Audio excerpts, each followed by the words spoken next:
Hello, this is your host, Harry Wilkinson, and welcome to the Spirit and Wellness Show. This is the show where we take a look at the days and weeks' events and look at them from a higher perspective.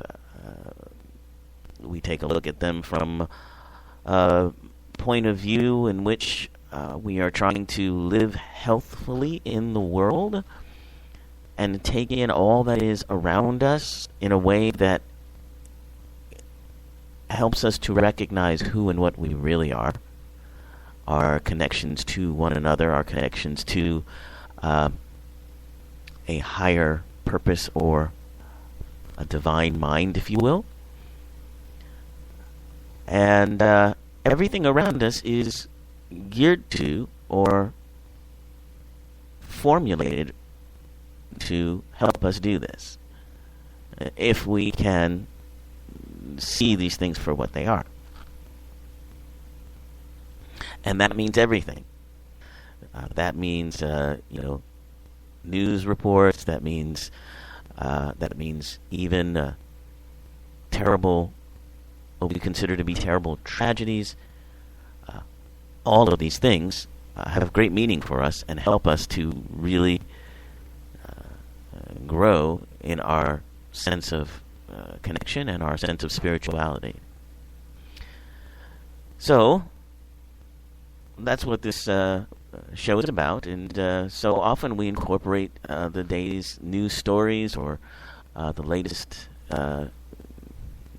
topics or trends and see what we can make of them from that kind of a perspective. And so this is the summer solstice, so happy summer to everyone. Welcome to summer. And we're going to talk about the power of the summer solstice and what that means for us from a spiritual perspective.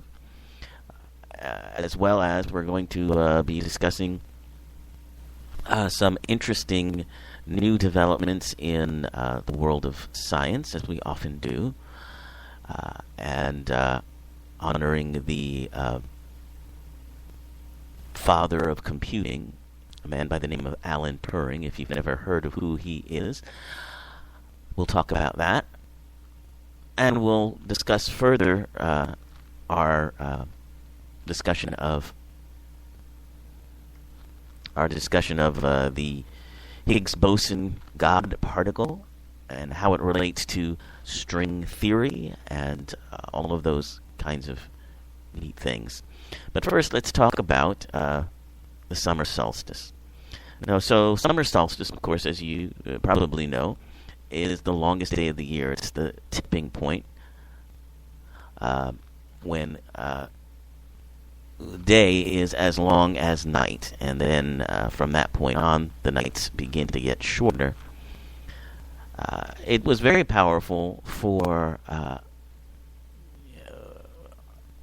our ancestors who lived lives as hunters and gatherers, because it allowed for optimum planting time, optimum reaping time as well.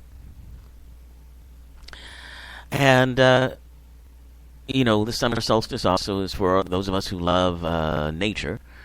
It's a time for celebrating, dancing by a bonfire, that sort of thing. I know there's many naturists and pseudo-pagans and Wiccans and all of those types who honor the solstice in that way.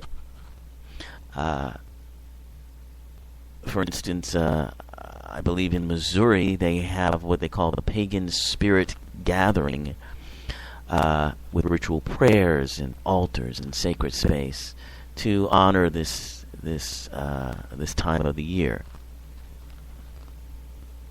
In Stonehenge in Britain, many people gather often at the summer solstice to honor it, again in a ritual sort of fashion. And many people feel it's a very healthy sort of thing to do, a spiritual sort of thing to do, to kind of connect with the natural world, if you will. And often there are many ways to do that, through dancing, drumming, singing. Native Americans have done this, as well as many other indigenous types have done this for eons, if you will. Prayer, singing, and dancing and drumming all are part of the same process, particularly for indigenous peoples. So, attuning yourself to how the natural world works is a wonderful meditation to embark upon at this time.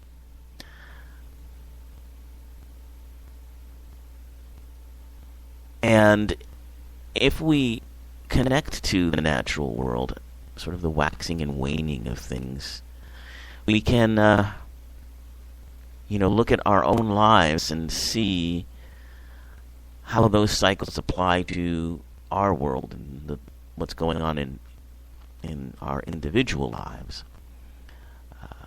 As we concentrate on the waxing and waning of your breath in meditation, you also think about the waxing and waning of cycles in your life.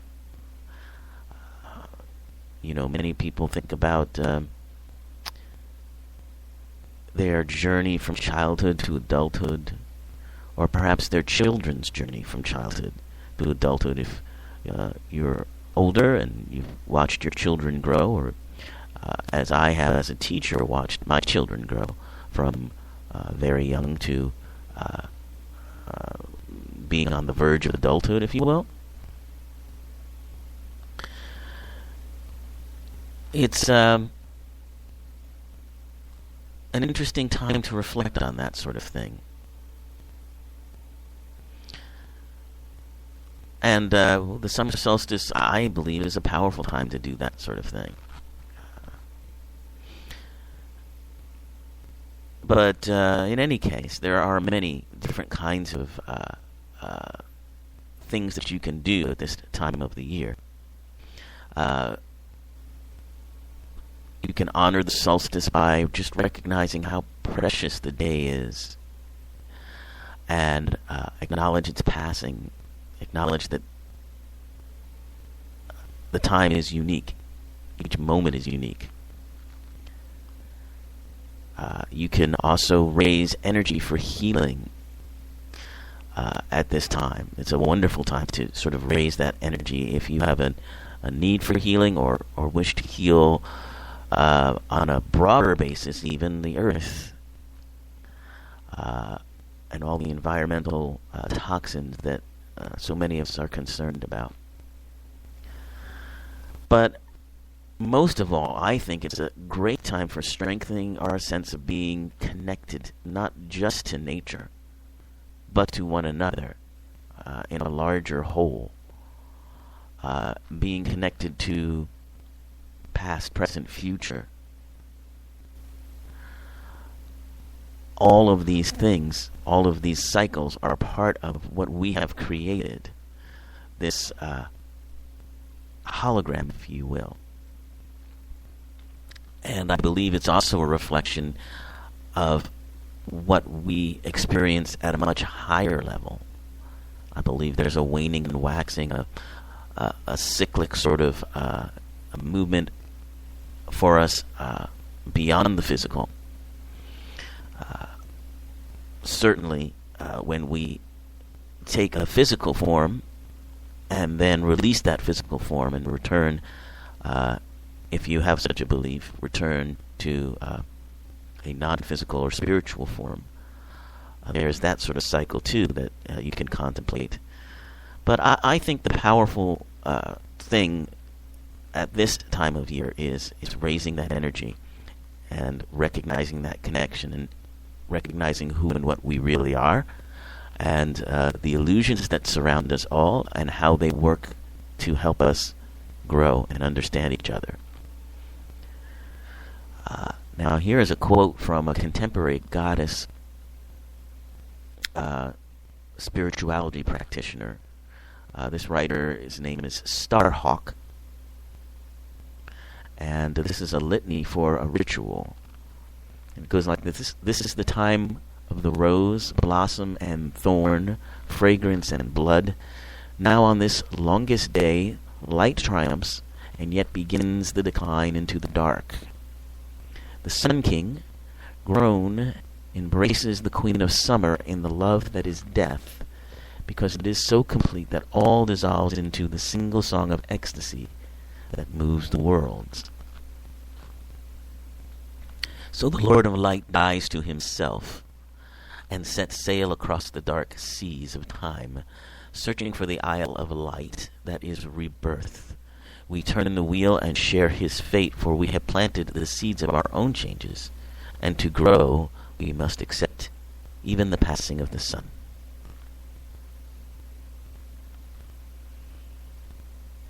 Some powerful words there. As we plant our seeds and they grow and then return to the earth, that cycle of death and rebirth continues. The sun always shows us that, and that is the basis of so many religions, including the story of Jesus himself.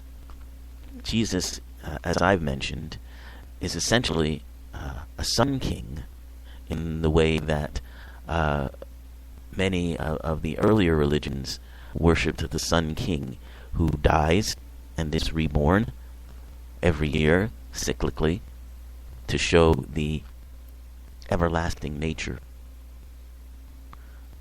the everlasting truth of ourselves. So, lots of good things to think about there as we contemplate the significance of solstice and summer. And so now let's move on to some other of our topics today, including, speaking of these cycles of birth, death, and rebirth, and all of those things. This week is the 100th anniversary, or the 100th year of since his birth, of Alan Turing. Alan Turing is widely considered to be the father of computing. In October of 1945, he created a new type of calculating machine called the EDVAC, the Electronic Discrete Variable Automatic Computer.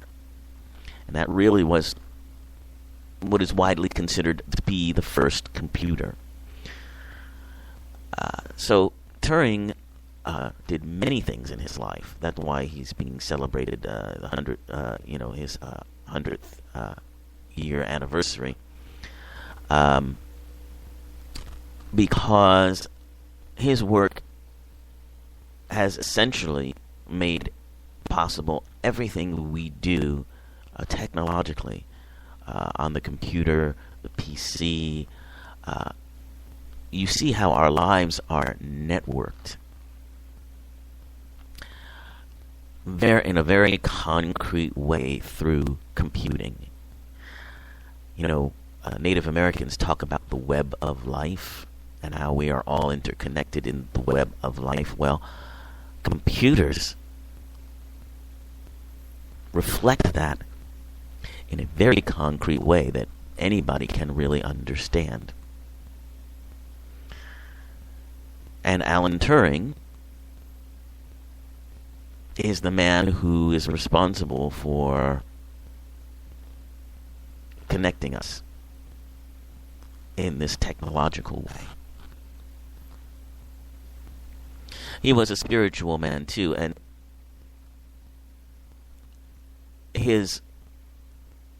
perhaps his greatest work, but certainly the work that is still left unfinished that he began, was the idea of the Turing test. The Turing test was a test to give a computer to see if artificial intelligence could be developed within that computer. Artificial intelligence in a computer is the idea that a computer can learn new things in much the same way as a human being does. And that a computer could be judged intelligent if another human being could not tell the difference between the responses of a human and the artificially intelligent machine.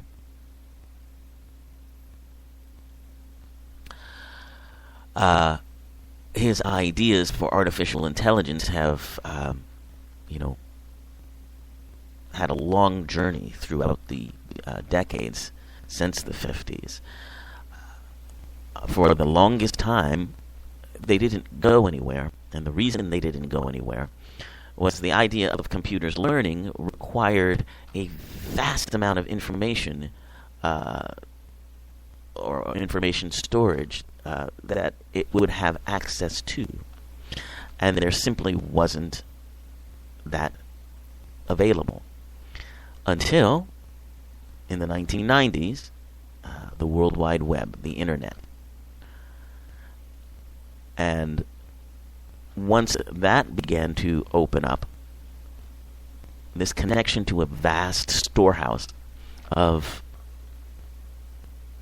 universal data, if you will, now allows more movement towards this idea of artificial intelligence, intelligent machines. It's the kind of thing that Alan Turing could have maybe predicted. Not sure that he did, but it's certainly something that he would have been astounded by and greatly gratified by. There are many theories now about artificial intelligence, and we've seen things like IBM's computer that's called the IBM computer that we call Watson, and many of you may have seen Watson on the popular game show Jeopardy, as it beat two of Jeopardy's champions in a special edition of the show. That was a couple of years ago, back in 2011.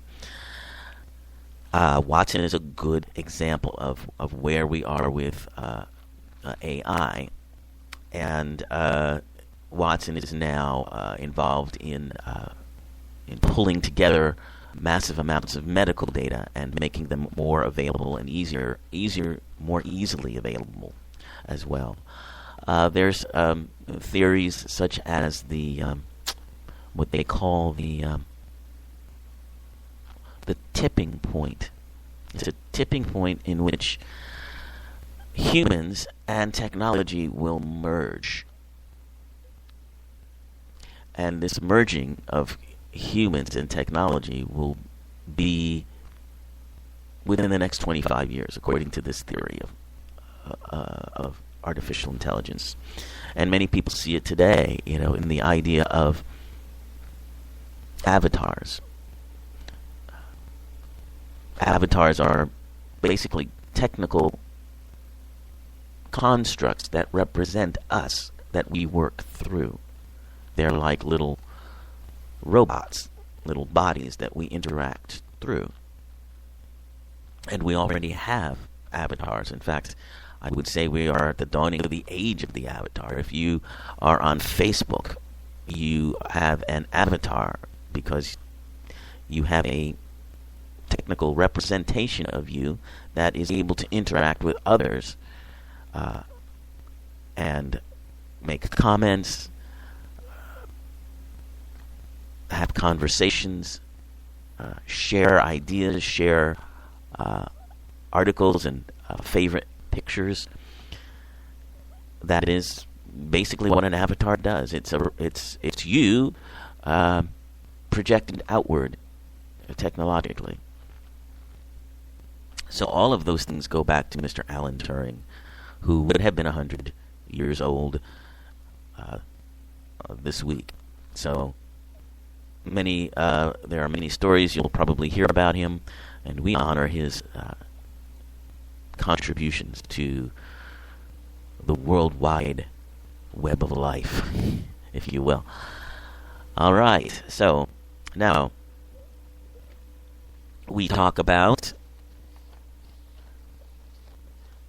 or continue our discussion of the Higgs boson, the God particle, and how it relates to string theory. Now, the Higgs boson, as we've been talking about, and I'll just review, the Higgs boson is this particle, this force, an invisible force field that it is theorized turns energy into solid matter. The theory behind it is that after the Big Bang, there were all these particles. They were pure energy. They were pure potential. But they had no mass. So they hadn't formed. They were just energy and potential. And then after that, the Higgs field, the field of these Higgs boson particles, turned on. And that gave mass to many energy particles, while others remained just pure energy. So those two particles basically are bosons. Bosons are massless particles that contain energy or force. And fermions, and these are particles that carry matter and weight. So these two particles are what particle physicists believe make up the world, basically. Now, the Higgs boson is supposedly the super boson of all boson particles, and this is supposed to be the particle that is this force that permeates everything. If you think of the Force in Star Wars, that's a very good analogy for the Higgs boson. So, the standard theory of physics is what has been being brought into question for quite some time. The standard model of physics is trying to explain how the universe works, and the Higgs boson goes some way into kind of giving us the last major thread of the standard model, but it doesn't really. It actually opened up more questions, and most physicists have been for a very long time looking beyond the standard model. And the reason they look beyond the standard model is because there's many things that it does not explain. And one of the major things it doesn't explain is the concept of dark matter.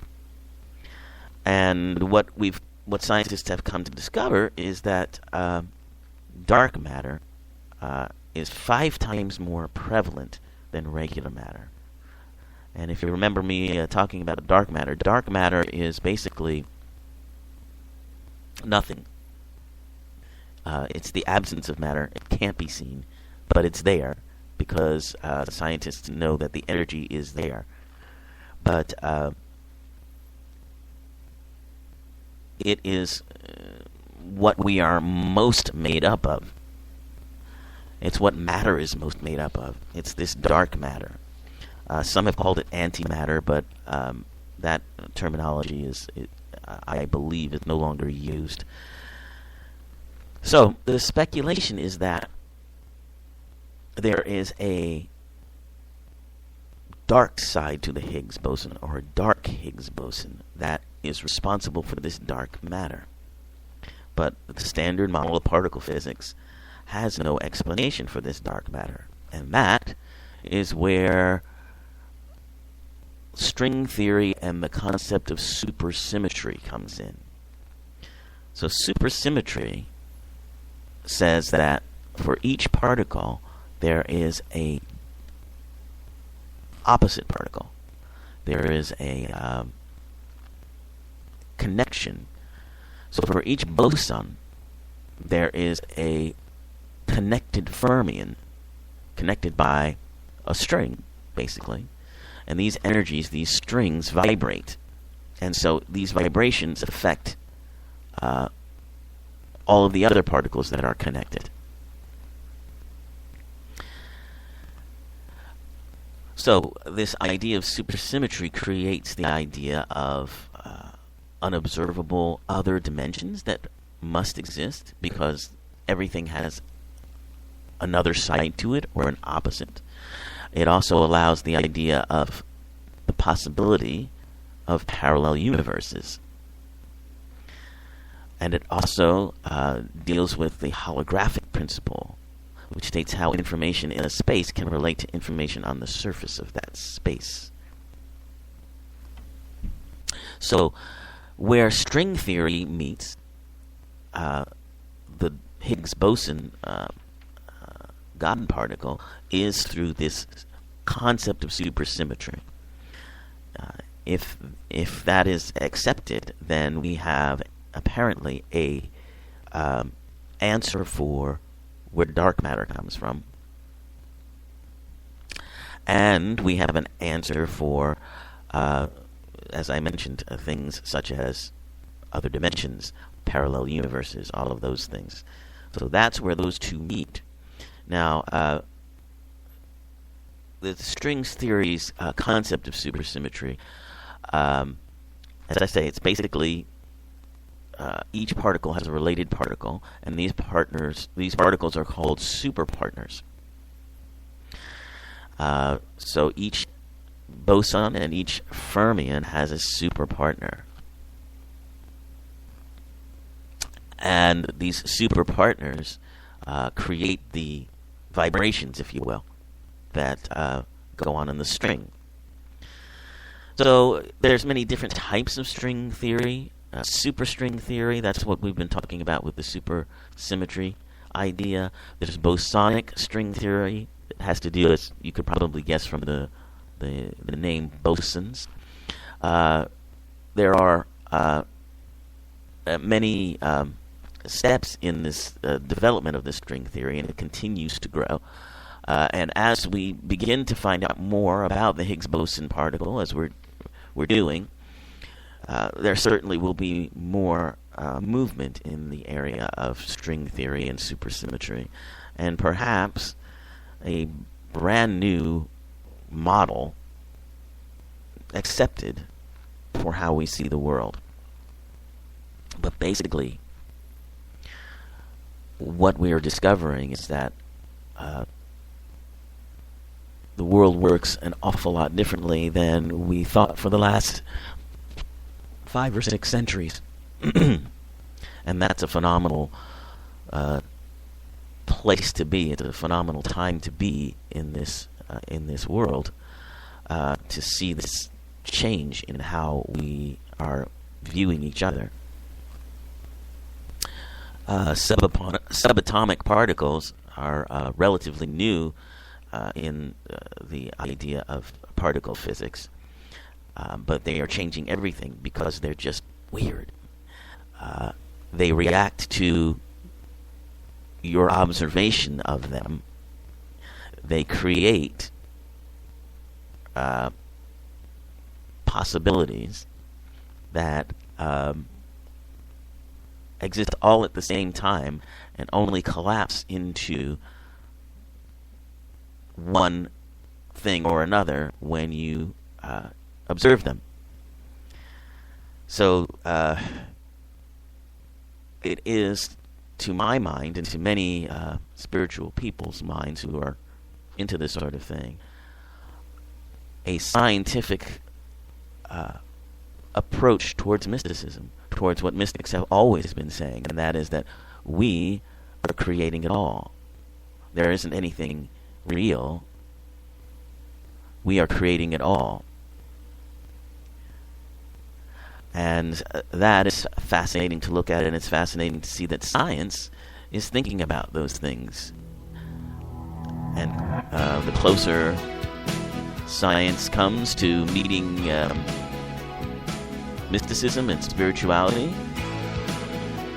perhaps the more complete our picture of who we are and how this world works will be. Until next week, this has been the Spirit and Wellness Show.